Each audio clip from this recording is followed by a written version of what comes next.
statement within a system, and then you have to step outside the system to prove that statement is incorrect. And if done poorly, you can actually prove some really terrible things that way. You can prove things that are incorrect using something that looks very similar to that. You have to be very careful. Another example, Cantor's diagonalization theorem. If you're familiar with that one, that's the proof that there are uncountably many real numbers, that you can't put the real numbers in one-to-one correspondence with the integers. The way that it's kind of just expressed, the way that it's told colloquially, is actually incorrect. There's a flaw in the way that people usually talk about the theorem. They say, okay, list all of the real numbers and put them in one-to-one correspondence, and then you go through the diagonal, and now you've created a number that's not on the list. You change you change the first digit of the first one, the second digit of the second one, third digit of the third one, create a new number. Now you've created a number that's not on the list, and that's a very quick way to state the theorem. But it's not a complete way of stating it, and there's a big flaw in it. Basically, all you've said is that you can construct a number that's not on the list yet. And just replace diagonalization with multiplication. Here are all the integers. You multiply the first one and the second one and the third one and the fourth one, and now you've come up with an integer that's not on the list because it's not a multiple of itself. Say, well, it's not on the list yet. But yeah, if you're really careful, those two arguments now separate, and you can say, oh, one is false and the other one is true. Anyway, so yeah, with a light reading and not quite understanding the nuance, you don't quite get the Unscheidigungs problem, Turing's paper, but yeah, with the annotations that Petzold adds in there, he really helps you to get that nugget of truth in there.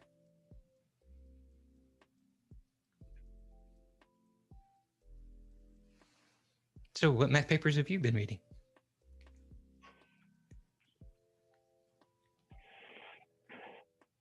I think you're the only one who still reads them.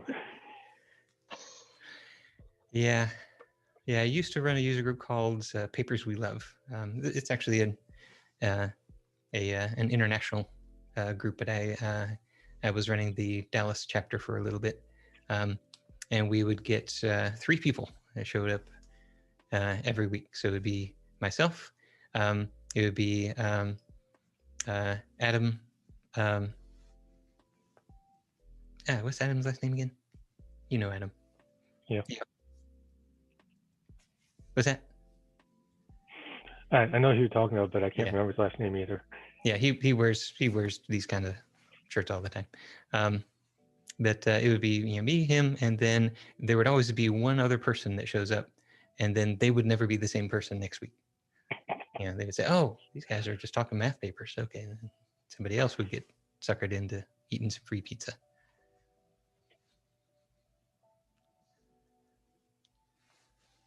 Hey, just real quick, do you have a presentation you can start sharing just so I can get the stream set up real quick? Thing?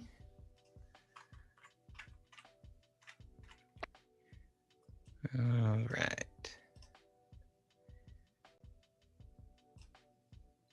That should be it.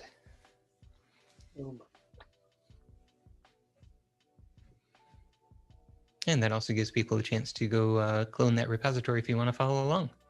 So all the source code is up there. And in fact, I just pushed, let me make sure I just pushed.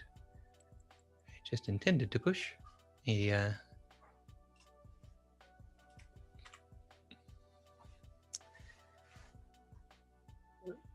Russell, tell us when you're ready. When you got it all going at this point? Yeah, I'm good if you guys want to go. Ready to get started, Michael? Indeed. Cool. All right, well, let me introduce Michael. And Michael Perry, as well, none of you probably need an introduction. But Michael is one of our most common speakers we've ever had at the user group, I think. Michael is an improver. He is a plural citer. He is an author. Thank you very much, Michael, for presenting. Thanks everybody for coming. So, Michael, why don't you get started? Very good. Yeah, thank you so much.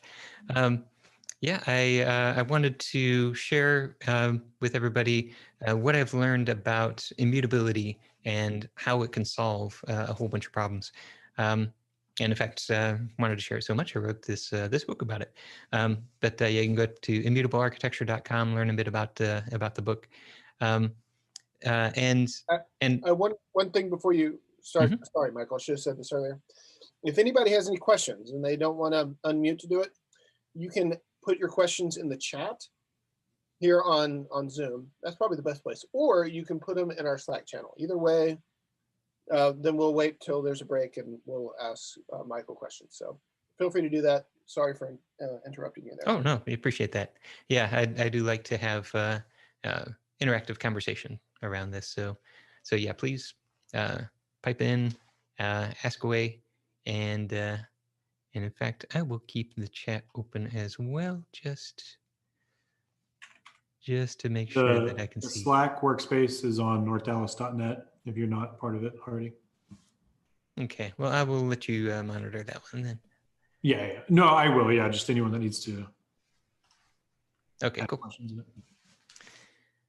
All right, so so yeah, there's a paper by a guy named Pat Helland called "Immutability Changes Everything," and in this paper, he details all of the different problems in software that have been solved from from writing data to a hard drive and dealing with errors, all the way up to distributed systems with with data spread across multiple nodes and doing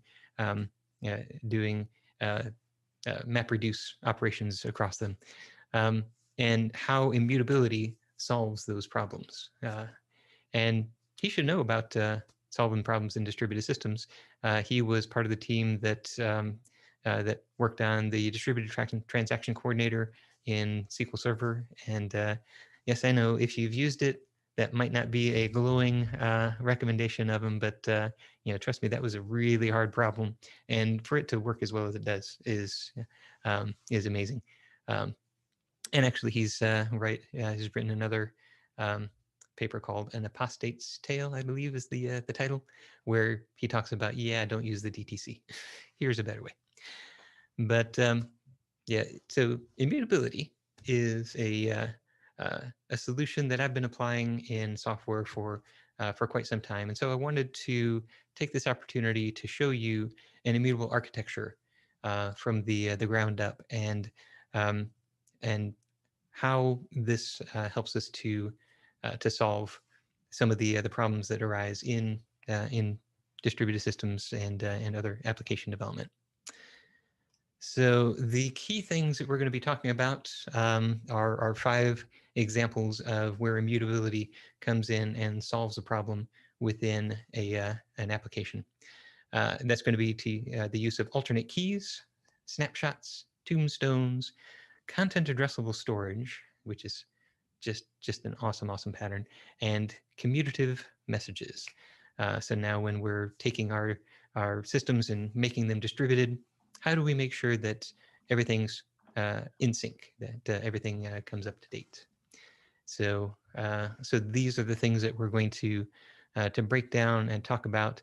And if you clone that repo, I'll go back there. That's Michael L. Perry /Festify. Then that's the code that we're going to be walking through, and you can spin that up and peruse through it yourself. So let's dive in with this idea of alternate keys. What is the problem that we're trying to solve here? So you've got you're building a database application, right? So maybe you've spun up an MVC app and you've got Entity Framework behind it, and so you have a database that is generating auto-incrementing IDs for every row, and now you expose those as the identity of that object in the URL. In fact, if you just file new project and get something working, that's exactly what you're going to end up with, is you're going to use those IDs in your URLs. But that leads to some problems. That leads to a problem where if the user clicks submit twice, you could end up with a duplicate row. And the reason for that is that you're waiting for the server to generate the ID, and so you can't tell if something's a duplicate versus just a simple request. And so we can solve that problem by hiding the auto incremented ID and using an alternate key instead. One great way to go through this is to do exactly what it is that I just mentioned there. Let me spin up a new Visual Studio, and we will create a brand new project. And so we're going to be using ASP.NET Core Web Application. And this will be Web Application 21. Sure. So when you spin this up, sure, we'll use ASP.NET Core 5.0. Let's live dangerously. So you've got a few different choices. I'm just going to do the web app. That way we've got the full user interface and the database behind it. And then when we do this, it's going to give us a bunch of controllers and some. Let's see. This is the one that came with this. This is did a web pages one. Okay, that's fine. That's fine. We can work with this. So the thing is that I want to now connect to a database. So what am I going to do? I am going to say that I want to add a new Razor page, and we want to use one that uses Entity Framework, and we're going to do all the CRUD operations. So we're going to create, read, update, delete using Entity Framework. And so Entity Framework sitting on top of SQL Server, that's going to use the auto incrementing IDs in the database. So before I do that, I need to have a model class to start with. So let's talk about a user group. So there's my user group. I've got user group ID.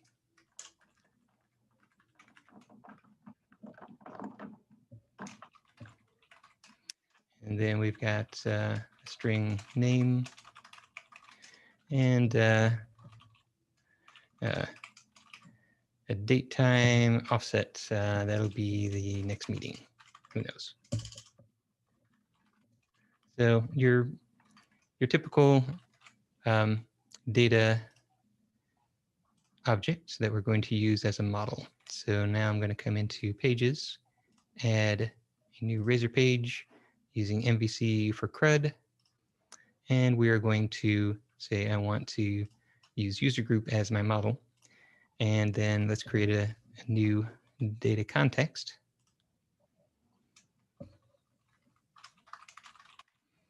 To be my user group's context. All right, so yeah, go ahead and wipe all those things out. So this is going to create my DB context, and it's going to create some pages that I can use to add, update, delete these user groups. And these pages are going to call Entity Framework in order to do insert, update, delete operations against the database. And if you take a look at, well, let's just go ahead and run it, shall we? If you, oh, the first thing that we need to do is to create the database. I forgot to do that step. So let's come on down here and let's do .NET EF database updates. And I'll need to go into the web application before I do that. So that's actually going to create the database. And so that database will just have a table, the user group table. It'll have an ID, and that will be my auto-incrementing ID. So now I should be able to connect to the table. And you can't find the... Oh, that's because I need to .NET EF migrations add user group. So that will create the migration that creates the table. Here's the migration. Here's the table.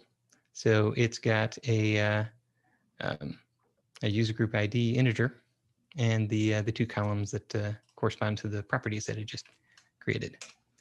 So now let's update that database and get that running. And so, haha, there we go. Brand new application. I can create a new user group.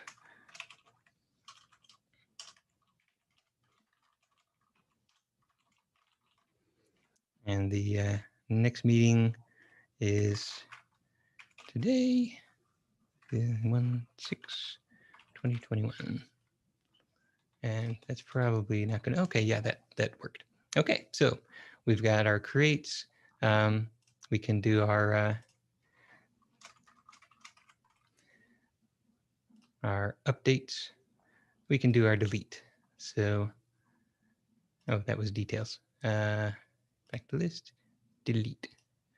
So we've got all of those operations that we just kind of got out of the box.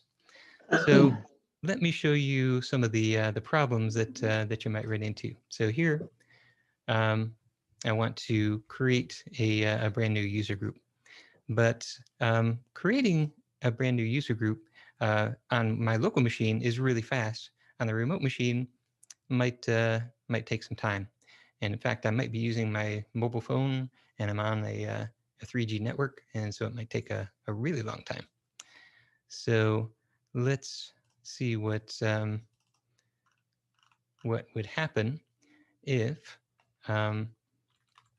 before I return, I do a task.delay for 5 seconds. Okay, so we're just simulating a really slow network. So let's get that running. So now I want to do a create. So this one's going to be papers. We love Dallas. So they'll be meeting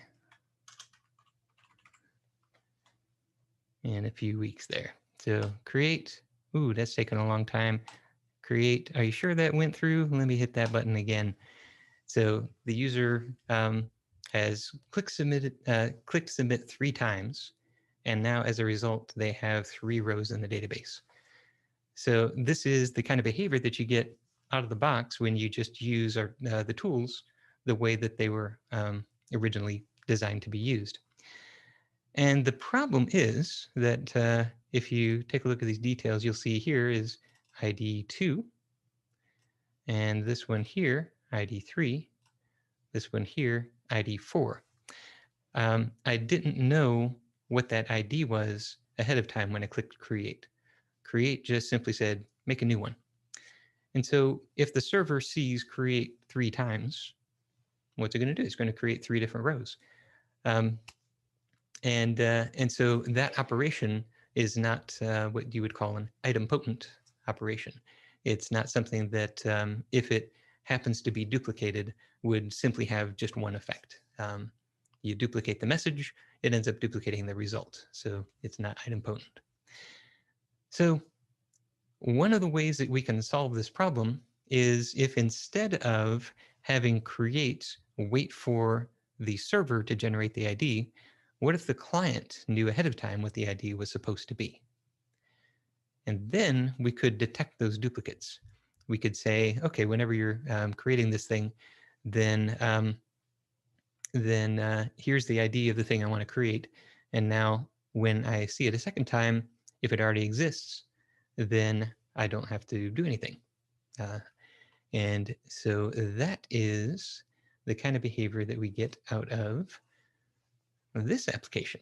So this one is the Festify application, but I've modified it from the default template so that it's no longer using the auto-incrementing ID as the identifier of the object. So here, for example, the act for Gabriel Iglesias. You can see right here, the act details is a GUID. So this is an identifier that that was not the ID that's used inside of the database, not the auto-incrementing one. So if I come back here and I want to create a brand new act, watch what happens. Right here, you can say that I'm creating an act with this particular GUID. So if I were to say I'm going to do Jeff Foxworthy. So here we go, there's Jeff Foxworthy. So if I were to create this, I'm gonna hammer on that. I didn't really have much time to hammer on it, but I'll go back and I'll slow it down. And you'll see that now it's created Jeff Foxworthy, and it's got the GUID that was used to create him in the first place. So if you go back here, this create right here, that's that same GUID that was used ahead of time. So that means if I were to try to create him again, I still have the same act. I haven't created a duplicate. So that is one of the primary reasons for using an identifier besides the one that's generated by the application, by the database. You're not waiting on the database to generate that ID.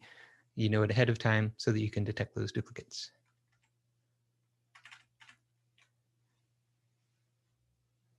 Any questions on that before we kind of dive into this in a little bit more detail? So when you call that a part of an immutable architecture, what you mean by that is the making of that item potent. Yes. Yeah. So yeah, making it idempotent is the goal. And as we're going to see, immutability helps us to achieve that goal. But client-generated ID you don't have to go all the way to immutability in order to use client-generated IDs. So that's still going to help you to be idempotent, even if you're not all the way to immutability. But yeah, basically building the argument to immutability along the way. Cool, thanks.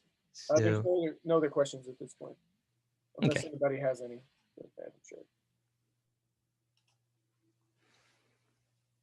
All right. So if we take a look at the database under the hood, this is a simplified version of the database. I'll bring up the actual one that has arisen after making this a bit more feature complete. You can see that every table in this database has an alternate key. So let's zoom in a bit here, and we can see that it has a show ID. There is an integer that's generated there, but it also has the show GUID. And that show GUID is an alternate key. It has a uniqueness constraint, and it has an index so that the database can quickly look up that show by that ID.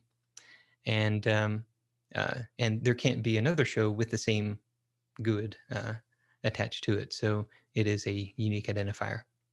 And so that's what makes it an alternate key. So for a top-level table like show, it makes sense for that to be a single unique identifier. For something lower level, something that has a foreign key in it, we have to use a composite key.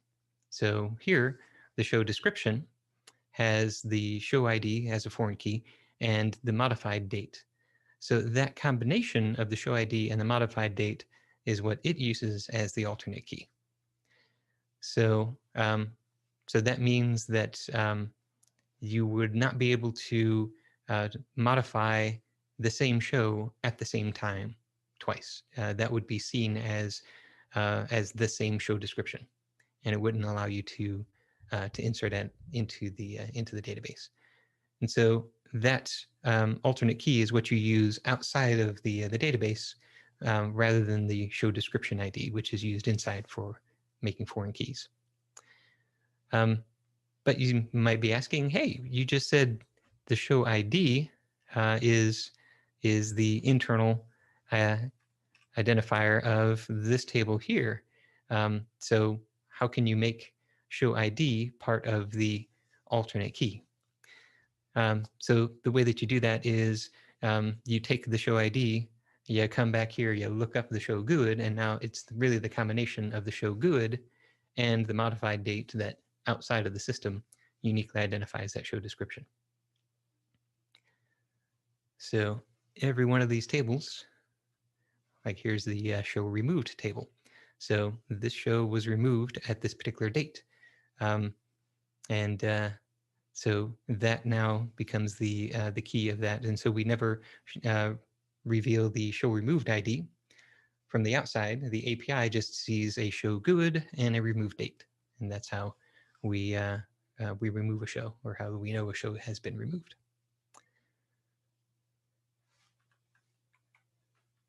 So if I take a look at the code here a little bit closer, we can see the main reason for our idempotence problem is that right here we are adding a user group. Very first thing, right after we validated, it's like if it's valid, add a user group and save it. So there's no check here to see if this is a duplicate message. And there's nothing that it could do to check if this was a duplicate message. There's no information coming in that would tell it that it could that could be used to compare with some previous message. Compare that with in Festify, if I want to create a new act. So here is my Festify promotion application, and I've got my act controller. So there's my act controller. And here is my, well, we're going to get to that one in a second. Here is the actual create that takes the post. So this one, it takes this act info object, which is all the information about the act, but most importantly right here, as part of the URL, it takes the ID, the good. So that means that the first thing that it can do is it can check to see, does that object already exist? So get or insert act is going to take a look at my acts table and look to see where act good is, this good that's coming in, and only if it's null do we add it. If it's not null, we just return it. So you might be familiar with the insert or update pattern. Well, this is the get or insert pattern. So given the alternate key, look to see if that row already exists. If it does, return it. That's the row you're talking about. If it doesn't, then add it. And this allows us to be idempotent. So you see that same good a second time, it's not going to insert a duplicate act. So there is another advantage to using these alternate keys, and that is what if you've got some redundancy built into your application. So you have a replica of your database off to the side. And if things go wrong, you're just going to switch over to that replica. Or maybe you've got a replica that's on the East Coast and another one that's on the West Coast. So you can have a really fast application, but then you're log shipping in order to synchronize these things. Well, in that case, you're going to end up with one database generating some IDs, some unique, some auto-incrementing numbers, and another one generating auto-incrementing numbers in the same space. And they're going to come up with the same number for different acts. Or they're going to come up with different numbers for the same act. So if you have the alternate key coming in from the outside to identify that object, then you can keep those things in sync. You don't have to worry about these identifiers being generated in different places. So that's a concept that I like to call location independence, is that now this identifier for an act is independent of the location. It doesn't matter if it's the database on the East Coast or the database on the West Coast. It's the same act good, and it means the same act. Whereas the ID of, where did my other, did I close it? No, there it is. But my ID of,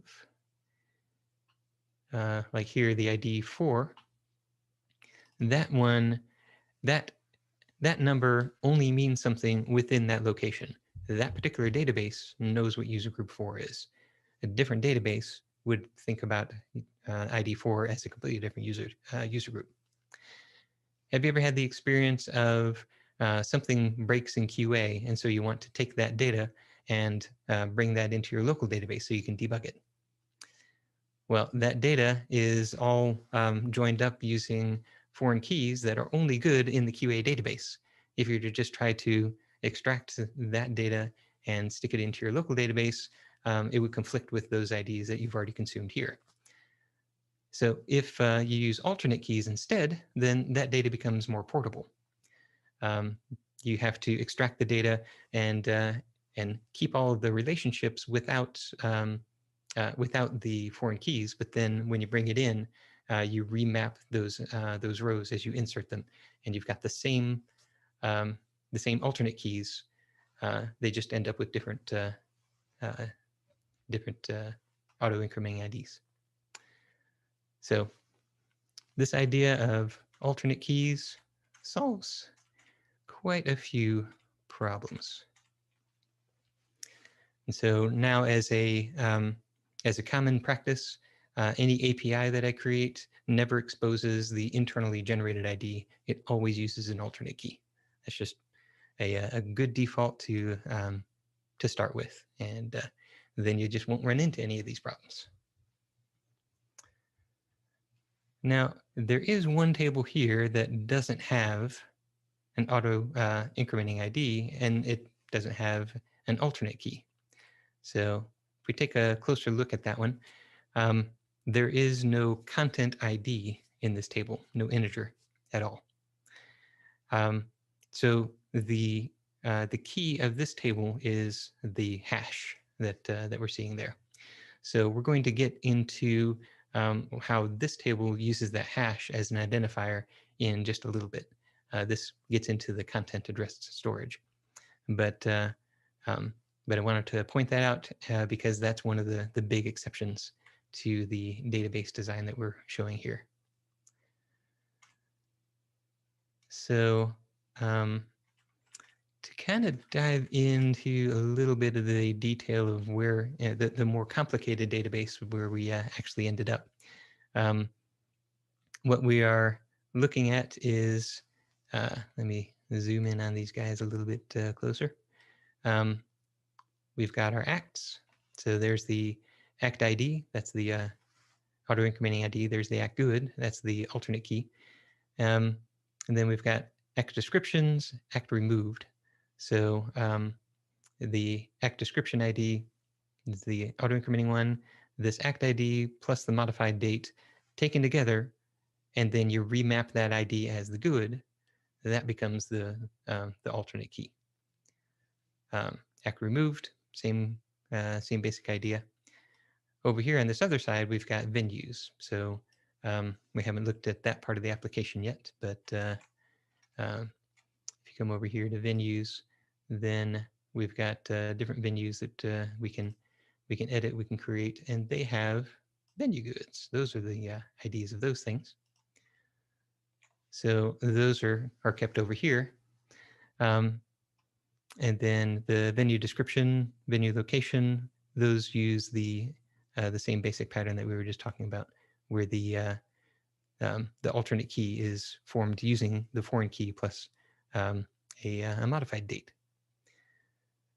Right here in the middle, we've got shows. So if I'm over here and I'm taking a look at Jeff Foxworthy, and I want to, well, let me go to the details here. I want to create a show. So I'm going to say, hey, Jeff Foxworthy is going to be playing at American Airlines Center coming up on Saturday. So create that show. That creates a show joining a venue to an act. And that's what we have right here, where the show joins an act with a venue at a specific start time. So this combination of things right here, those three are the alternate key of this table. And so the way that we can see a show outside of our system is act good, venue good, and start time. So if I were to take a look at delete, let's see if I can pull this up real quick so that we can take a look at that that URL. So here's the URL for delete. So we do shows delete, and then we've got an act good, a venue good, and a start time. And those are the three things that you need in order to uniquely identify a show. All of the auto-incrementing IDs have been stripped out of the API. So that's what the database really ends up looking like. Is you've got these lots of different tables. Each one has an alternate key, so that we can always express the external identity. Having the show, modified date, removed date as a tuple. That's how you express identity outside the system. That's what shows up on the URL. So, kind of summing up the alternate keys advice here. So this can prevent duplicates. So even if they click submit twice, you only insert once. This is location independent. It transcends location. The identity is the same no matter which database you're talking to. So in order to create an alternate key, always use the foreign keys. And then you do the select or insert pattern. You never share that primary key outside of the system, so that's not part of the API. And the client produces the identifier. Oh yeah, that's one thing that I wanted to point out right here inside of our act controller. So we talked about this create post. We didn't talk about this create. This is the get. Let me show you where that one comes into play. So I'll go back to the list, and I want to create an act. It's kind of hard to see at the bottom of the screen, but here, let me go ahead and open in the network tab. So I'm going to hit create act, and you'll see that first it's going to go to localhost/act/create, but then that's going to 302 redirect to act/create/ and here's a good. So now that's where it ended up. So now my browser has that GUID. Where did that GUID come from? It just came from right there. It was just generated on the fly on the server side, given back to the client. No record was ever inserted for that act. that act doesn't exist yet. It's not going to exist until they post. But that means now this page represents the intent to create that act. So if you hammer on that create button from this page, you're only going to get the one act. And so that's what I mean when I say that the client produces the identifier. It holds onto it. In this case, we just didn't want to write any JavaScript to generate a GUID because JavaScript's not very good at that. But so we went to the server in order to get a GUID, but now the client's holding onto it, so duplicates can be detected. Cool. So I think I've hammered that as many times as a user hammers a create button. Any questions on that before we move on to snapshots? Yeah, what's the reason why you just don't stick with the GUID as the primary key? Why do you still use the auto incrementing IDs? Excellent question. Use the GUID as foreign keys, right? Yes, the real answer is because I've got friends who are DBAs and I want to keep them. But the truer answer, the reason that DBAs don't like GUIDs as primary keys is because GUIDs are kind of random. You can't predict the order in which you're going to get them. And so when you use them as a primary key, you also end up using them as the clustered index. So they tell the database precisely where that row is. And so if you randomly generate a new GUID, it's very likely to be just in the middle of a page. And so it's going to have to split those two pages in order to insert that new row at the end of the first one. And so you're going to end up with a really fragmented database, and you're going to have to you have to compact it very frequently in order to get it to perform. So yeah, the database is just really good at having monotonically increasing integers for clustered indexes, and it's really good at having an index that just has an integer, has a foreign key, so that you can directly get to the parent row. So yep, that's the main reason there. So if you were going to use a storage mechanism that wasn't a relational database that handled GUIDs a little bit better, then maybe you would just ditch the auto incrementing ID. Yeah, exactly. So yeah, like for example, if I were using Elasticsearch, that might be a good choice for an identity inside of Elasticsearch, because it doesn't try to create auto incrementing IDs that you can use. It just tries to use parts of your object structure. So yeah, then it just does red, black, tree, and all sorts of fun stuff in order to index those things. Yep. Michael, this is Tyler. Hey, I got a question about your get and insert statement. Yeah.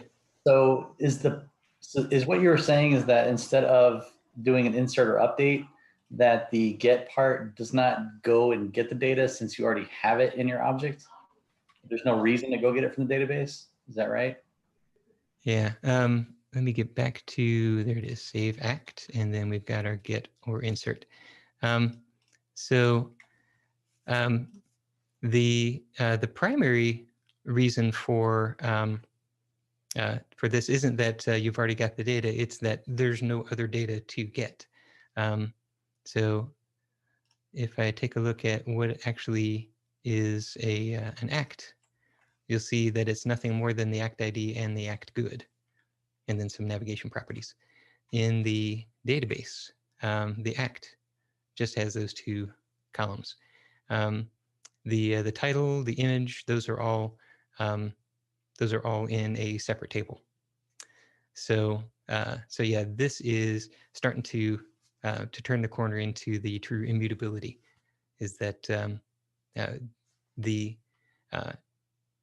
whenever you're using the get or insert, the alternate key has to be all that there is in that table.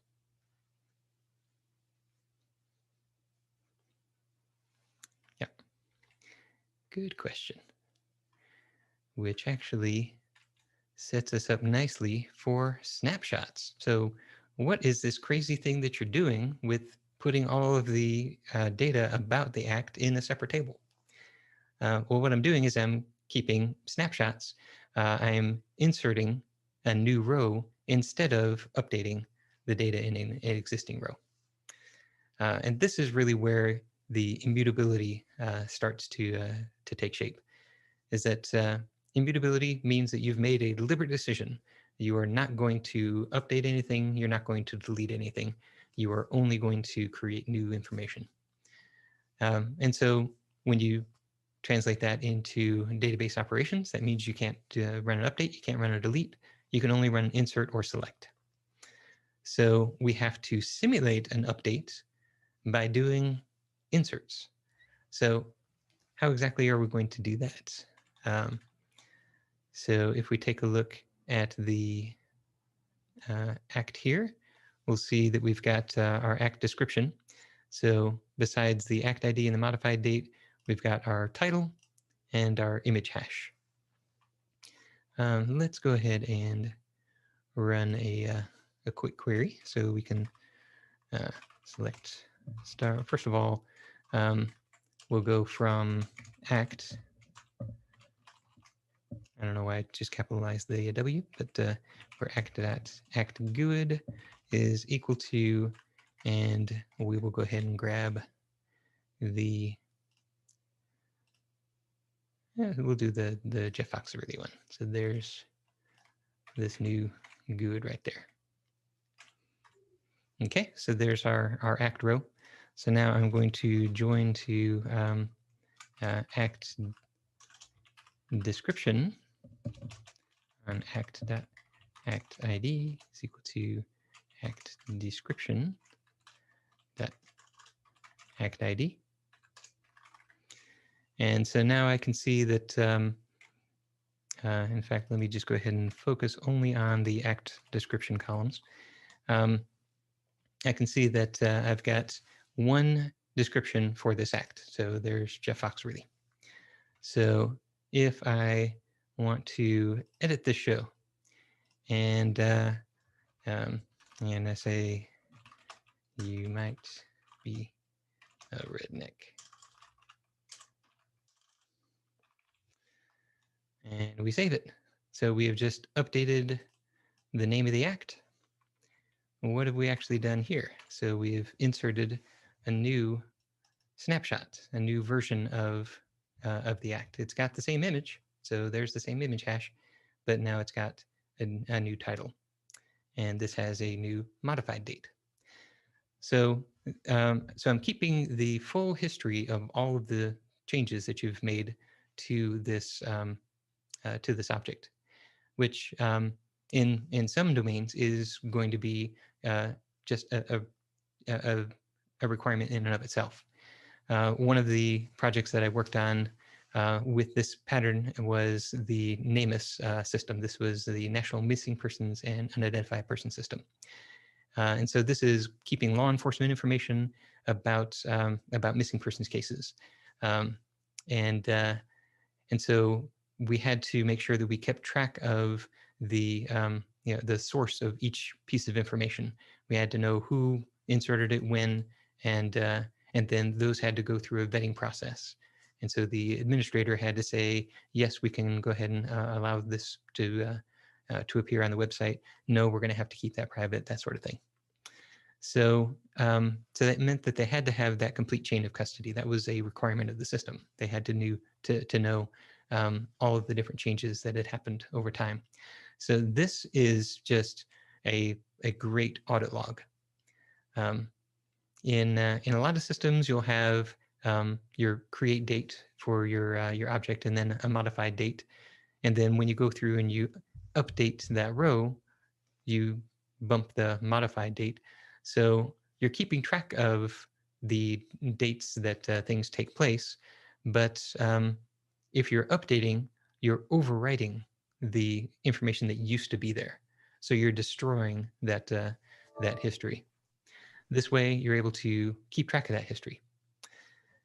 And then one of the real awesome benefits of keeping track of this history is now you can see the history in two different places, and understand how they go together, how they fit, how they merge. If you've ever used a mobile phone back in the days where you had to stick it on a cradle in order to sync it up with your computer, like I had a Windows mobile device.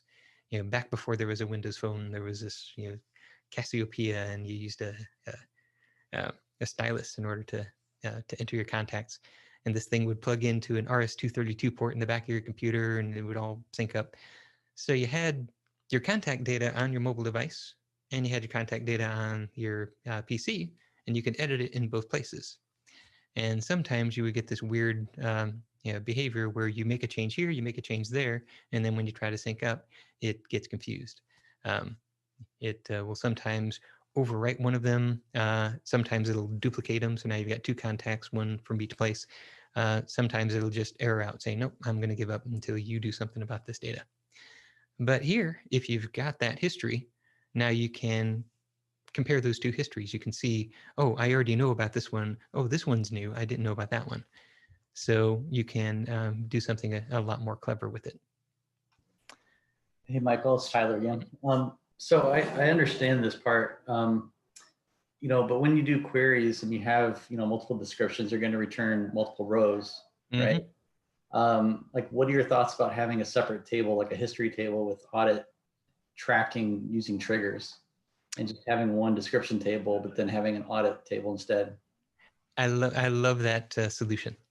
Yes. So this audit table, or this well, I love that solution if you're saying it in this direction, but not the other direction. So let me clarify. The history table should be the source of truth. This is the system of record. So so inserting into this should fire a trigger to update that mutable table. I have seen people do it the other direction, where whenever you do an update, the trigger fires and it does an insert. The reason that I don't like that other direction is because what we're trying to do is create a reliable audit log, and the way to make something reliable is to actually rely upon it. So so if the audit log is the source of truth, then that's the thing you're relying upon, and this other thing is just an optimization. So there are other ways to accomplish that optimization, and in fact, I am just about to show one of them. So this right here is the query that you get if you ask Entity Framework to give you the latest version of the show description. So I'll compare this with the code that generated it, and the here inside of the code we're calling it act. The one on the slides is a little bit simplified, but right here we've got the act queries. So here's get act. So given a specific act GUID, give me all the information about the act. So this is going to start with the act, give me the act for that act GUID, and then from the act descriptions, order by descending date and give me the first or default. So so I'm asking Entity Framework to give me two different entities. One is the act, the other one is the description, but I only want one. I only want the most recent one. So Entity Framework will produce this, which is a little bit scary to look at first. But if you were to run this through and look at the query plan for this query, you would find that it's actually doing a decent job and can be modified, can be tweaked in order to do an even better job. So what's this thing doing? That row number on the inside right there, that's kind of the key, is that we're going to run a select, right? This little tiny sub-select that selects from show description. And then for each row that we get back, we are going to put a number on that row. That those rows are going to be ordered by modified date descending. So they're going to start with the newest and then go back to go down to the oldest. And then every time we get to a new show ID, we're going to start over at 0. In fact, yeah, it'll take me too long to go ahead and type that in. But yeah, if we were to run that with the Jeff Foxworthy query that we've got going on, we'll see that the current one, this one here, gets row number 0, and that one ends up with row number 1. And if I didn't have this where clause here, and I just got back all of the acts, then we would see that each one was ordered from 0, 1, 2, 3, down to the oldest description for that act, and then starting back at 0 for the next one. The point being that if the row is equal to 0, then that's the most recent description. That's the one that we want. And so this little where clause right here does that selection, gets the most recent description. So if you just take a look at that without doing any optimization, you'll see that that it has to do a table scan over the descriptions in order to number them. But you can see what it's trying to do is select, kind of index these first by the show ID. Whoops. First by the show ID, and then by the modified date descending.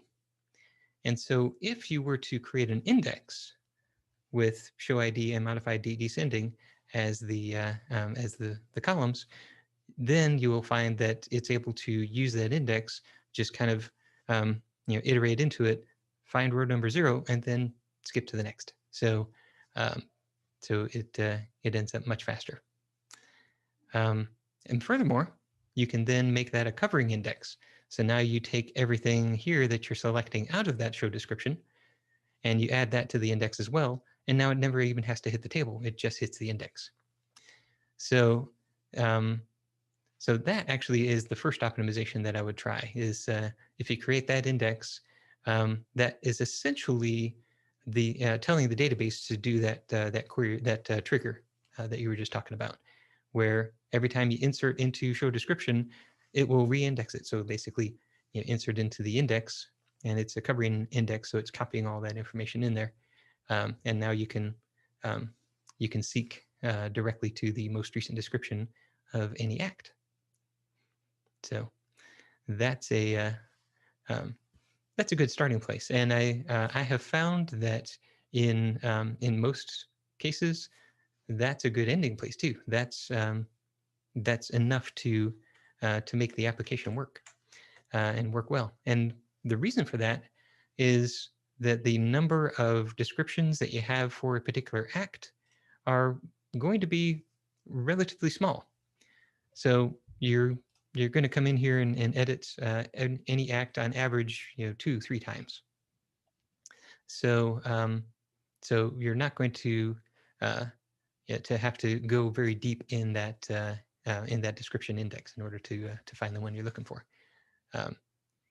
So yeah, that's usually fast enough. Go ahead and do that optimization first, measure, see if that is sufficient for your purposes. But sometimes it's not. And when it's not, then you want something else. Maybe you want Elasticsearch. So so here I've got Elasticsearch running. It is synced up to the data. So right here you can see that there's Gabriel Iglesias, and we've got the most recent description of that act. Let me go ahead and run this query again, and now you'll see that here's Jeff Foxworthy. You might rear your neck. The most recent title for that act here, immediately indexable. So so if you really need to get to the current snapshot, the current state of the system, then why not go all the way? Why not go to a data store that is better suited to what you're going to do with it? Like in this case, we want to be able to search by that title. can you imagine searching on that database using a SQL query? Yeah, that's, like I said, I like my DBA friends. I want to keep them. So so I don't want to write those search queries against that database. Would not be very, very performant.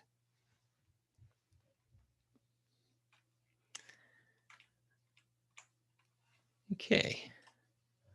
So am I crazy?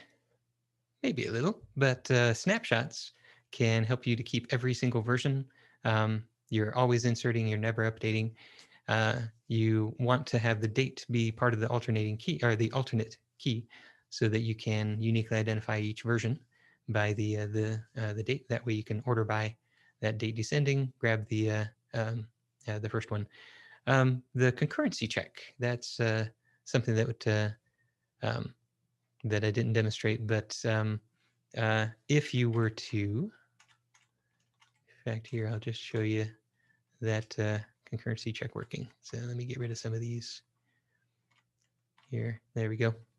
So on this tab, I'm going to edit Jeff Foxworthy, and then let me open up another tab, and on that tab, I'm also going to edit Jeff Foxworthy. And here I'll say you might be a redneck too, and on this one, you might be a redneck again. So if I save this one, and then on this one, I try to save, then I get a concurrency exception. So the if I were to just blindly insert based on the current date, I would have overwritten somebody else's changes. So whenever you do this, you want to check to see if the thing that you're inserting a new snapshot of, if there is already a more recent snapshot. So let me show you in the Act controller. If I do an edit, so that's the get, here's the post of the edit. I'm going to first save, save the Act is first going to do the getter insert. So now I actually have the Act parent table. And then once I have it, then I can get the descriptions ordered by modified date descending, grab the first one of those, and then compare that with the modified date that's coming in. So I've got my modified date in ticks.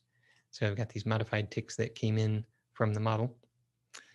And so if the most recent one that's in the database is anything different from the last one that the user saw, then there's a concurrency exception. So we definitely want to check for those concurrent changes. If you want to allow concurrent changes and deal with them correctly, there's another pattern for that. But for that pattern, you'll have to go here. That's called the immutable property pattern. Basically, turn your database into Git, and then that'll work for you. But if you're using snapshots ordered by date, then you have to do concurrency check. So this depends upon having a centralized topology. So what do I mean by that? So remember the example of East Coast, West Coast, two different databases. If you were to update on the East Coast, update on the West Coast, and now you've got two different snapshots, the concurrency check wouldn't have prevented you from doing that. You're still making those concurrent changes because neither one of them knows about the other yet. And then you sync them up, and it's at that point that the most recent one will just clobber the other one, because you'll have all that history, but the most recent one never took the second most recent one into account. So in order for that concurrency check to actually save you, you have to have everything go to a central database. So again, if you don't want to have to go to a central database, like if you've got an occasionally connect a mobile app, for example, then you have to use a more sophisticated pattern. But the snapshots are a good first step into that world. Okay. So the next thing I want to talk about, if there are any other questions, is tombstones. So immutable records, you can't update them, you can't delete them either. So what are you going to do? Oh, you mark them deleted. You do a soft delete. Well, if you've got a typical soft delete, you've got a delete flag in there, and you go and you update that row to set the delete flag. Oh, you just did an update. You're not allowed to do updates. This is an immutable database. So instead, we have to model deletions with inserts. So that is why when we come back here, we've got things like act removed, show canceled, or venue removed. So inserting into one of these tables causes the object to not exist, to no longer appear. So if we were to take a look at, here's our controller, we're going to do a delete. So so this just brings up the delete page, but delete confirmed, that's when they have posted back from that page. They hit the delete button. So this is going to remove an act.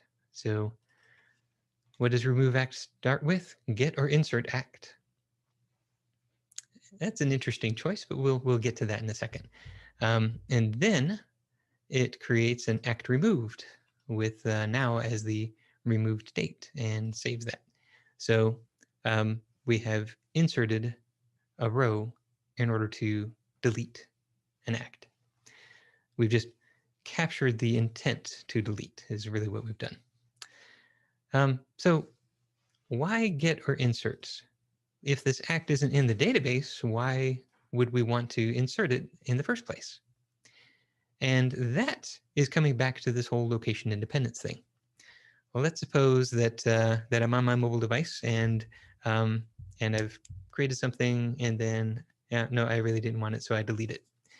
Now that that act isn't on my PC, but if I sync up and it first sees the deletion, it says, well, I don't have that act. Okay, I'm going to ignore that. And then here comes the creation of the act. Oh, okay, let me capture that. Now the act exists, and it was supposed to have been deleted. So this is how you can make those deletions stick. This is how you can make them commutative with the creations. You can have those sent in either order, commutative. So yeah, even though it doesn't make sense at first to create something just to delete it, that's the only way that you can really mark something as deleted, that you can capture that intent. So we do the get or insert, followed by the remove, the insert of the remove. But now that we have that thing in there, how is it that that row doesn't show up for us anymore? And then we go back here. So you can see I've got Jeff Foxworthy on the screen. I'm going to go ahead and hit delete. Are you sure? Yes, delete. If I take a look in my database, not that guy, that guy. Yeah, so let me bring up the description. Oh, there he is. He's still there. There's my Jeff Foxworthy. But I can also left join act removed on act id equal act removed dot act id. So now I can see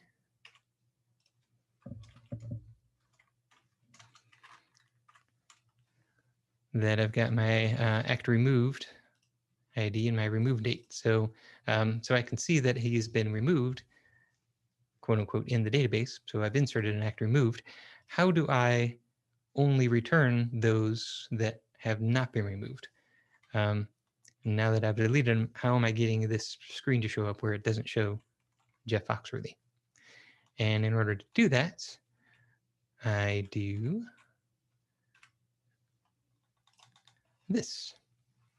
So there's the query that we saw before about getting the most recent description. We just added a where clause here, where not exists, and we're selecting from the removed table. So so that is going to filter out those that have a show removed record. So again, run this through the profiler, check to see if the indexes that you've got are helping this query to be performant. And for the most part, you'll find that the kinds of data that you're collecting are going to perform pretty well with this kind of a query. The reason is that you very rarely delete things. Most things you delete only once, if ever. So, so for the most part, you're just grabbing all the records. It's just you're skipping over the occasional one that's been deleted once. You might have multiple rows inside of the show remove table, but that's going to be the anomaly. That's going to be somebody hammered onto the delete button.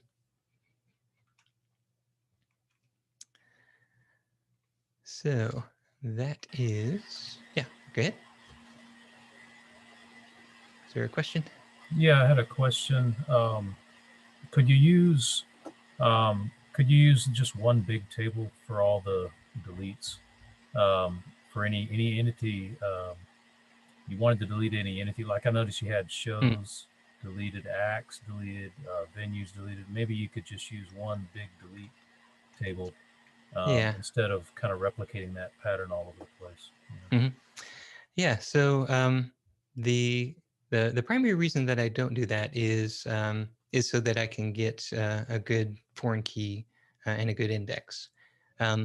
If you were to consolidate all of those into a single table, then that one table would have to know the type as well as the ID, because you're going to have acta number 4 removed, and then venue number 4 is removed, and you need to be able to tell the difference between those two.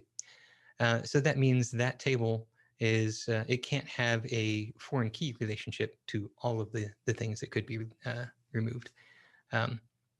So by having separate tables, you can express those as separate foreign keys. Well, I guess I was thinking it could have that GUID, but then you might have that problem earlier that you mentioned where you have, well, I don't know, there was a problem. I forgot what it was, but there was a problem where you don't want to index with a GUID. So that, I guess that kind of eliminates that. Yeah. You don't want the GUID to be your clustered index, so you don't want it to be your primary key. If you used it as a foreign key, then that would be less of a problem. But then you are relying upon everything that you want to delete having a GUID as its alternate key. So in the case of an act, that is true.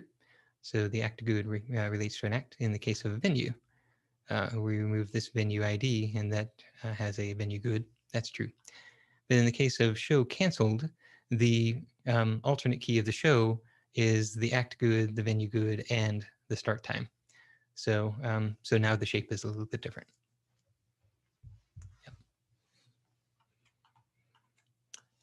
Yep.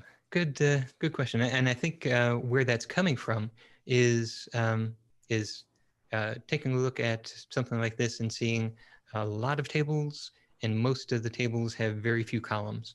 And so in order to do the next story, you pull the story in. Okay, I'm going to get this done by this afternoon. Well, in order to get this one story done, I have to create 3 tables.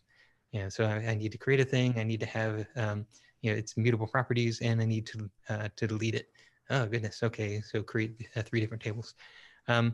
What I've used in some projects, and I don't do this as a general rule, but sometimes it helps. Like in that NamUs project I was talking about, there's just a lot of information that goes into a missing persons case, and so we had a lot of these snapshot tables, and then you could remove that information from the case. So we had lots of remove tables. We ended up creating basically a set of functions, a set of classes that would generate the data structures for us. So we could express things. It's kind of like code generation. You can express things in just a small bit of intent. This is what I intend to have, and then it generates the the C# class that Entity Framework uses and generates the migration. This one even generated a stored procedure that would get you the most recent version of all of the parts of a case. So you could just call this with case ID, you get your case structure out of it. So with code generation, you can make this a little bit more tenable. Yeah, honestly, in a lot of applications, I just go with it. And the teams that I work with doing these kinds of applications, they come to kind of get used to it as well. So when you've got that story that has 3 different tables, you realize, okay, one of those tables only has an ID and a good. The other one just has an ID and a foreign key and a date. And you don't really have to think too much about them. So you're able to write that code pretty quickly. And it's going to do what it's supposed to do because it's so simple. And there's very little room for error to get the queries messed up or to get the the insert statements messed up. So yeah, but yeah, it is a different way of thinking, and you have to kind of adopt a different set of values and practices in order to do it. It's Tyler again. Mhm. Hey, so I from what I understanding, or based on my understanding, I think I like the idea of what you're doing because from what I understand, you're never deleting, Mhm. you're always inserting, and you're always having like an audit trail. And there's never a way to really delete data, right? Right. Yeah, I mean, that makes sense, and I started off with like, having a trigger with an audit table, but you're still updating and deleting the original table. Yeah. Yeah. Even though you have an audit trail, you're still deleting and updating the source of truth. So, I mean, I like this idea because you're always inserting. Yeah, that's pretty cool. Yeah. And because you've captured all of the information, you have everything, you can make those optimizations. You can say, you know what, I'm going to go ahead and create the trigger going the opposite direction. So whenever I insert into my snapshot table, that trigger updates the current version table. So you always have, and you can add that optimization later because you already have captured all the information. And yeah, so it's I think a really good default. Going the other direction is really difficult. So if you start out with mutable tables and then you realize, you know what, I'm trying to distribute metadata in 2 different locations and having a hard time syncing up, and I'm trying to do a disconnected client and things are not working out, and then you try to move to immutability, then you have to find a way to recover the information that you've discarded along the way, or just simply pretend that it's not important. Like, okay, everything that's in the database, there's only ever been one version of it, and we just go ahead and insert those and move on from there. Yeah, I think the only thing that I think about is like the other external either teams or reports that depend on this data for reporting, and they have to do their filtering, right? It's not just select from these 2 tables, interjoin them and be done. Yeah. Like you also have to filter using the queries like you're showing right now, right? Yeah. Where you're grabbing like the most recent. Yeah, and so for those teams, I actually will get into the habit of creating this query that you're seeing on screen as a view. And furthermore, if you take one extra step and make it a materialized view, now even their selects against that table are pretty darn fast. Yeah, a view would be a good idea. Yeah. Yeah. So yeah, it's basically with the materialized view, it's almost as good as having the index there that every time I insert, it's going to update that that index. Well, the materialized view is a little bit more lazy. It's going to wait until somebody selects from it and then say, oh, it's out of date. Let me go ahead and rebuild it from the query. But then if they run that select again, I've already got the results. Here it is. So it gives you some really good caching. But yeah, choose the read optimization that's most appropriate, and only when you need it, never before. So yeah, tombstones, never delete. Make sure that the delete is the date is part of the alternate key. Do the select where not exists. And we didn't talk about the restore pattern, but if you wanted to undelete something, well, then you can just go one level deeper, and you can delete your deletion and restore your deleted data. I think we looked at the query. Let me take a look at the query.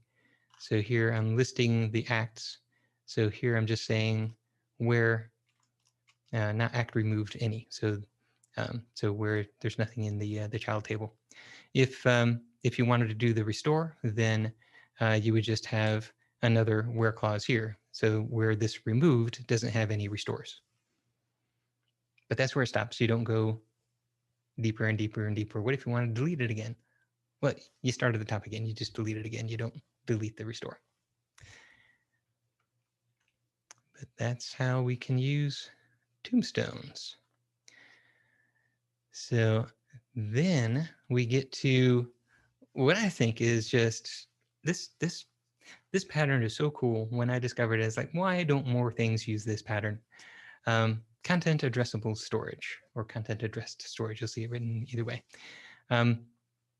You want to identify an object by what it contains, by its content. That's its address. So the example that we're using here, if we take a look up here in the corner, we can see this lonely little content table hanging out there. So we've got the binary of an image, and its content type. So it's a GIF or a JPEG or whatever, and then we've got its hash. So let me bring up a new query. So select star from content. So this is what we're storing. So there's the hash, and you can see this is an 88 character string. We're doing a SHA-512 hash on this, and then base 64 encoding it. There's the binary of it, and then we've got a couple of JPEGs in here and a PNG, and there's the binary. If you take a look at how that's used, let's go ahead and open up the network tab here, and I'm going to refresh this page. So now we've grabbed the acts. And then right here we've got /content/ and then this big ol' long hash, and that gets us back the JPEG. That is Gabriel Iglesias. So we're not using GabrielIglesias.jpg. We're not doing fluffy.jpg. We're not using some descriptive file name or URL. We're using the hash as the URL. And the big benefit to that is right here in this column. I can cache that thing like crazy, because I know that that hash is always going to be that image. If I change the image in any way, I'll end up with a different hash. So so I can set the cache to just this crazy amount, where right here we are saying, I want you to, oh, that's the request, here's the response. I want you to cache this thing with a max age of, that's 1 year of seconds. Just keep that around as long as you want to. It'll still be the same next time you ask for it. So the way that we are doing that in here, I've got a different controller for content. So let's go over to contents. Here's my content controller. So right there, there's my response cache. Give me a full year of that, and then I'm just going to run this query. Just give me the contents by this hash. If I take a look at the over here, that is my content queries. Let's take a look at the content commands. Here's the command to save the content. So it's going to compute the SHA-512 hash, base64 encode that, and then do a URL friendly string replace. And now that does the selector insert. So, hey, does this thing already exist? If it doesn't, then insert it. Otherwise, well, you already have the hash, and that's really the only thing that you want out of this function. So, so that saves that binary with that content type. And yeah, you're never going to get the same binary with two different content types. If this binary is a JPEG, then the content type is JPEG. Content type is dependent upon the binary. The hash is dependent upon the binary. That binary, that content, is the identifier. It is the address.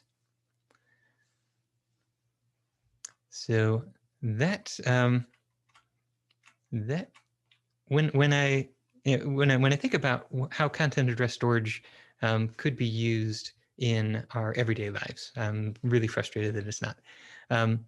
I went to my my mom's house, and she's like, oh, "Okay, I need you to help me sync all of my photos off of my phone onto my machine." Okay, plug it in. Here comes all the photos that are on her machine, and she says, "Okay, just that one, that one, that one, that one." I said, "Well, what about these others?" I said, "Well, I already synced those to the machine, so I don't need you to pull them out. But I wanted to keep them on the phone too." Actually, this was the camera, so this was a little SIM chip, so it was even worse than with a phone. At least you could use OneDrive or something. But yeah, here it's just grab these things, put them in the folders, and then oh yeah, by the way, I also organized my photos into different folders by their events, and I ended up with some duplicates. Can you help me find the duplicates? Well, if the address of the content wasn't a path and it wasn't image 437.jpg, if it was the hash of the content, then she would never end up with duplicates. And then she can organize an index of how she wants to see those duplicates arranged by, or those images arranged by, their date and event and that sort of thing. But that would just be an index into the hash, and there would just be one copy of the image at that hash. So it would make life so much easier. I actually explained content address storage to my mom and to my wife, and then they started getting mad that cameras didn't work that way.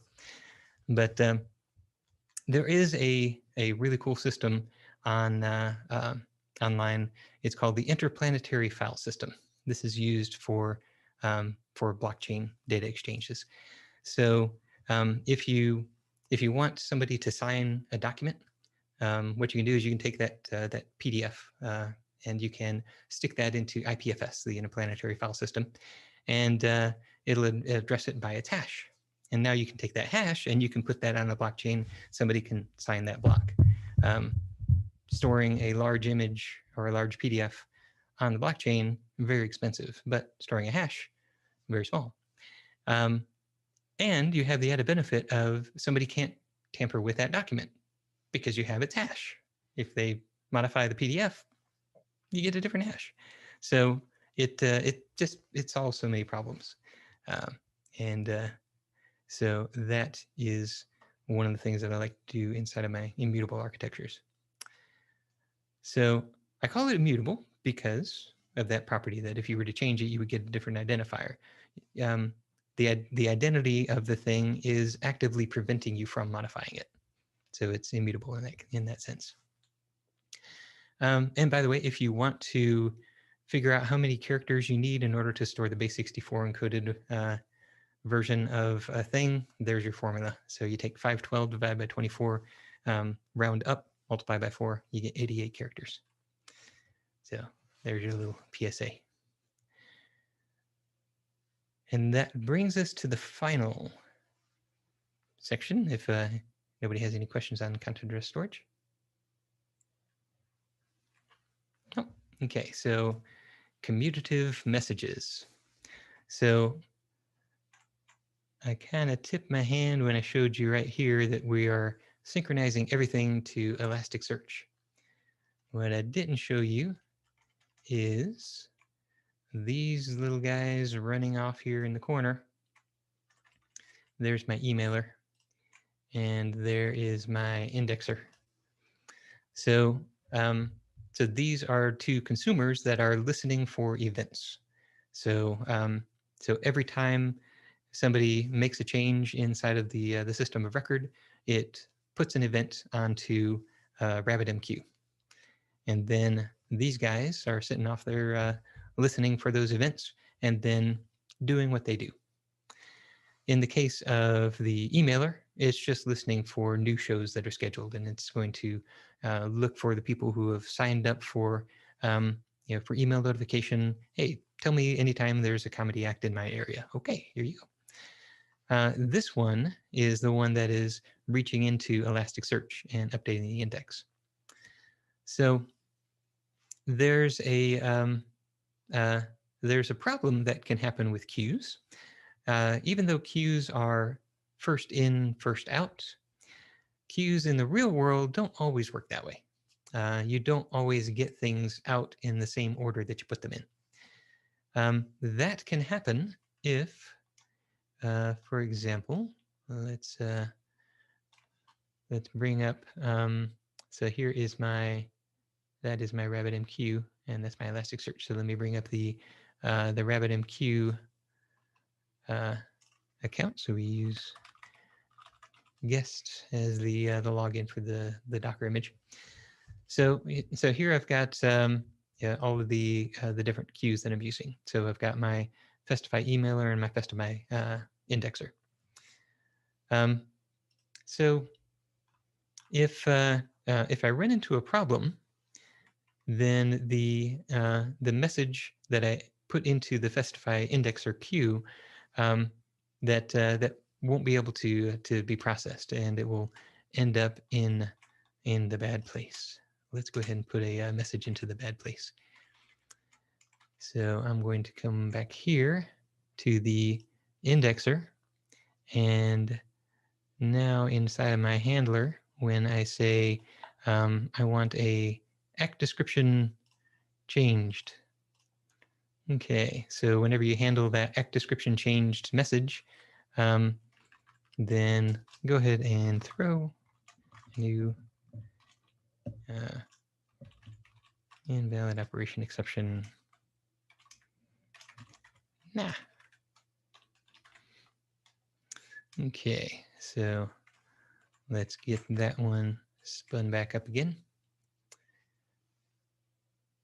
Here we go. We've got our indexer waiting over here. So I'm going to go back to my application, and I'm going to edit and change the index, change the description. Fluffy. So save. My application is working just fine. It's not affected at all by the problem that is happening inside of the indexer on the back end. So something's going wrong. It's not able to process these messages.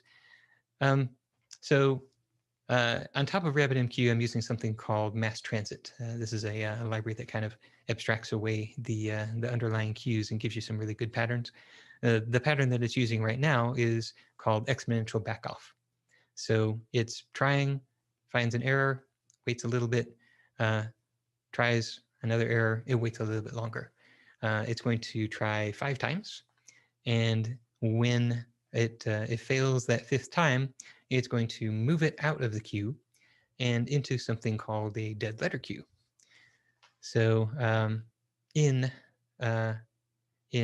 RabbitMQ, under mass transit, that dead letter queue gets the name error. And so if I take a look right now, I don't have an error queue, but as soon as we see this thing fail for the 5th time, come on, you can do it. It just gets slower each time because it's waiting a little bit longer. Then at that point, it's going to, boom, it's going to create that dead letter queue for us. So refresh, and did it, maybe it does one more.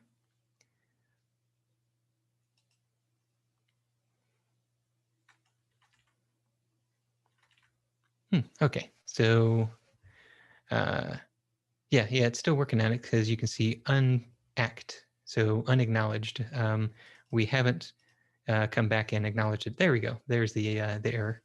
So yeah, it actually tried 6 times. It okay, so it's retry 5 times. So that's 5 plus the original try. So now we've got that that message in the dead letter queue. If I were to come back here, there we go, and edit this again, and we'll say Gabriel Iglesias on stage. Save that. And now this time, hey, let's go ahead and fix it. So I'm going to go ahead and kill this. And we will fix our little problem. Come on, you can. So you're using this primarily for the sending an update to the Elasticsearch, is that right? Yes. Yes, that's correct. Yep. So so yeah, you can use this pattern for like we saw with the other one, sending emails or any other downstream system. I like to use this between microservices even. So so each microservice has its own independent store, and that store is optimized for what it's going to do with the data. And it might even be a completely different data store. So in this case, that completely different data store is Elasticsearch, and it's optimized for search. But yeah, so just in as a general pattern, we can publish events from one system of record and consume them in the other using this pattern. So we have stopped it. We have fixed it. So we start the indexer back up again.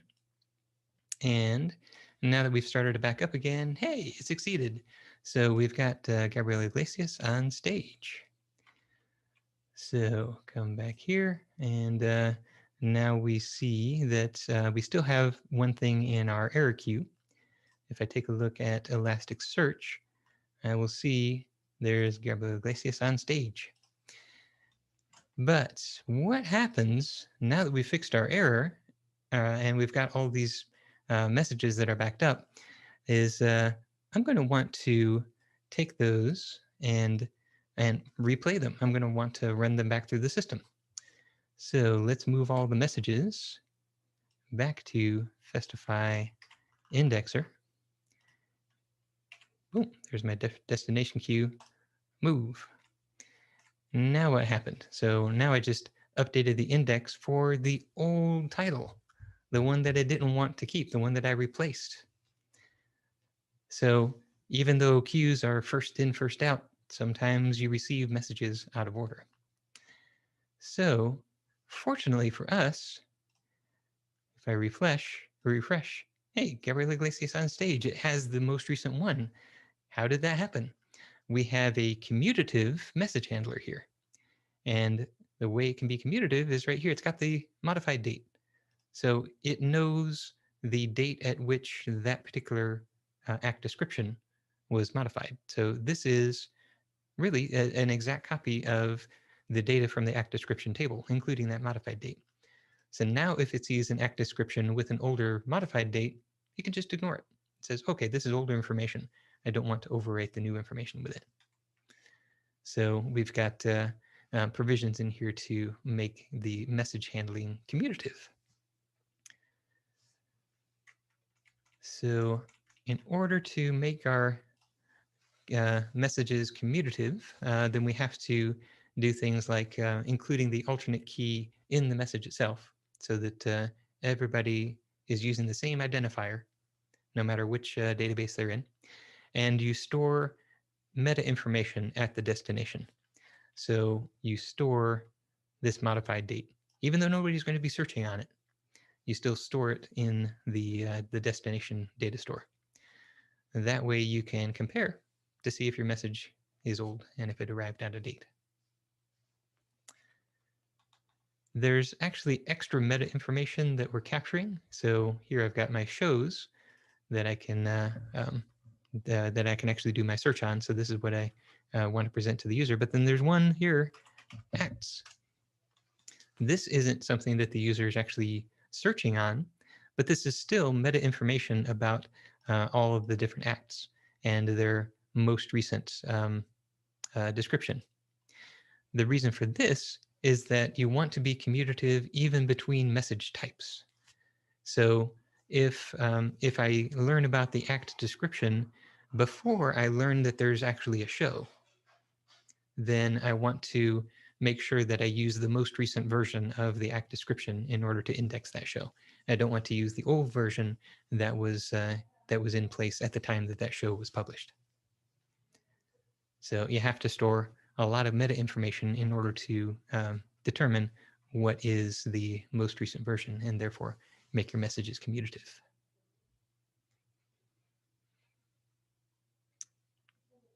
Cool. Any last points on that one? No questions at the moment.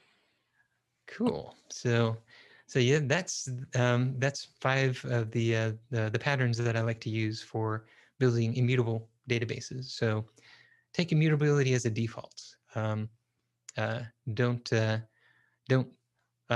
make a database that where you can update things and delete things, and then choose mutability for the things that that you need them for. Go ahead and let immutability be your default, and then you have all the information that you need to do the optimizations and get to the kind of behavior that you want. So everything should have an alternate key. Never expose that that auto-generated ID outside of the system. Keep track of your snapshots and your tombstones, so you've got a complete audit history of everything that somebody's done with your database. Use that content addressable storage, because man, that's just a fantastic use of immutability. And go the extra mile to make sure that your messages are commutative, so that that your systems can stay in sync. There is an awful lot more to immutability that we haven't been able to go through in this evening. So going deeper into location independence, using immutability as an analysis technique in order to analyze an existing system, a legacy system. Building security into your immutable data models.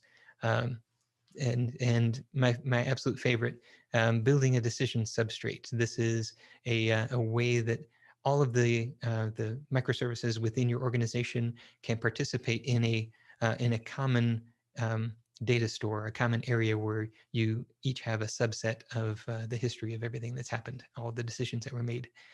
Think of the decision substrate as your Git remote for your organization, and you're starting to see the picture. So yeah, the art of immutable architecture, immutablearchitecture.com.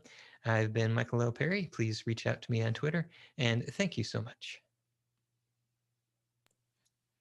Thank you, Michael. Appreciate it. Does anybody have any closing questions?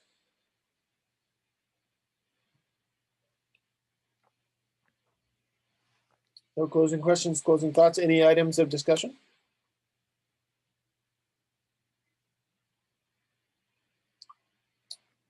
Yeah, be sure to clone that repository so that you can walk through this code yourself. Yeah, and reach out and ask any questions if you if there's anything you want me to go over with you.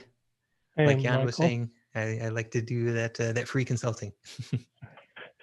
Yeah, and don't forget, Michael is very active on Twitter as well. So I'm sure that he'd love it if you would tweet him and have a nice long conversation. on Twitter about immutable architectures. We were recording this and streaming it, so it's up on YouTube if you want to send it to anybody or need to review things later. Yeah, it's really good, Michael. I really like the idea of making your database immutable. You know, I mean, making it where it's can't be tampered with. You're using GUIDs instead of IDs. You know, because that's, you know, anybody can predict 9 and then 10. Yep. Yeah. And then yeah, I really like that. So I'm gonna be talking to my team tomorrow about it, actually. Cool. Hey, Michael, do you spend any time in the book talking about the reliability of hashes as keys, or should I go elsewhere for that? I do, in fact, yes. So hashes have collisions. So it is possible to have two documents that produce the same hash. In the book, I actually show you the mathematics of the probability of a hash collision when you're talking about SHA-512.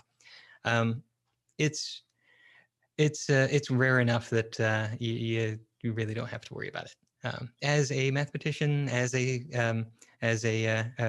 cryptographer, cryptanalyst, I can't say that it's impossible, but I can get pretty darn close to saying that.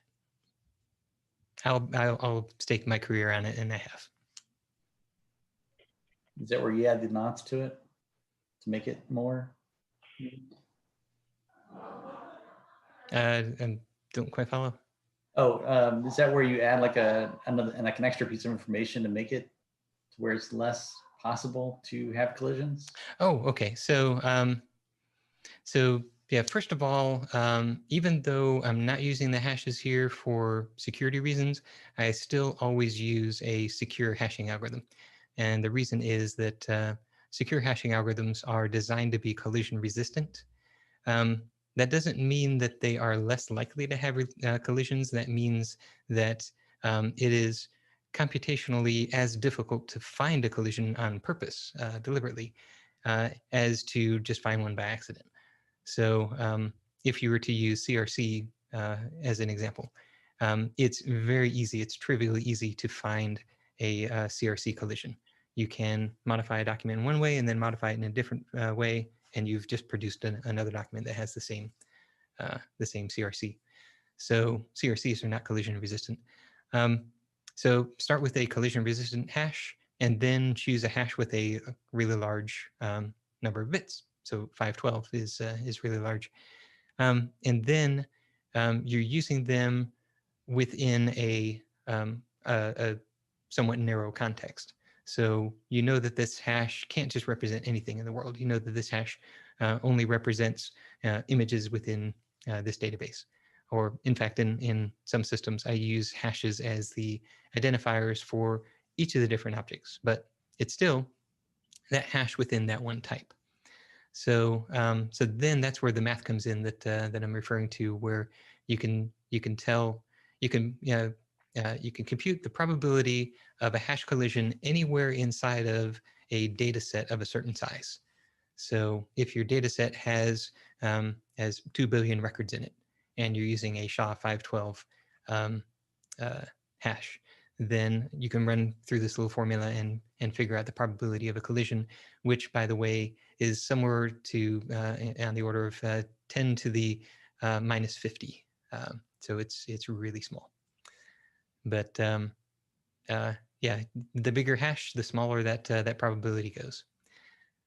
So there is something called the birthday attack in cryptography, where if somebody were to choose a whole bunch of documents, then it's easier for them to find a collision with a whole bunch of documents rather than having to match a specific one, find a collision. That's related to the birthday paradox. So if you go to a party and there are 20 people at the party, and somebody walks up and asks, what's the probability that 2 people at this party have the same birthday? Don't worry about the year, just the month and the day. And you think through it, and it's like, yeah, that doesn't seem terribly likely. There's 20 people here. You would have to get close to 100 before you got anywhere near 50%. But actually, that 50% mark you cross over once you get to 25 people. So so finding a collision within a population is easier than finding a collision with a specific known document. But still, with a sufficiently large hash, those collisions can be driven to be extremely rare. You had to ask the math question, so I gotta gotta geek out on it.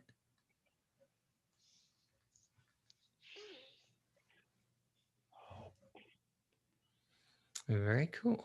All right, I will stop sharing so I can see everybody's faces again. Cool, and Jan's still awake. Still awake, but I had a little nap before this meeting. Ah, okay, good. No, it's almost 3:30 in the morning now. Wow. I would take a nap too. Well, thank you for joining us from 3:30 a.m. On the other side of the planet. Yeah, but it's worth it. It's worth it. If Michael gives a presentation, usually it's worth to be there. Oh, thank you, sir. But you know all this stuff now. It's still quite complicated. It takes time to get used to it. Michael, I shared the link for the book club information. Ah, yes, thank you. But I saw that you didn't put the date for next week yet. Right. Yeah, I haven't updated that yet. So, the next book club meeting will be Wednesday, 1800 UTC. I announce them all in UTC because I'm trying to get a global audience where everybody can tell what time it is. But yeah, for those of us in Dallas, that's lunchtime. That's noon. Okay, Michael, thank you very much. I'm going to leave all of you because tomorrow is another working day, so yeah. It's not so much time left. Yeah, tomorrow is another day. Thank you. Have a good evening. Thanks, all of you. Bye-bye. Yep. Right, thanks everyone for coming to the user group, and we'll see you next month. Yeah. Thank you, Michael.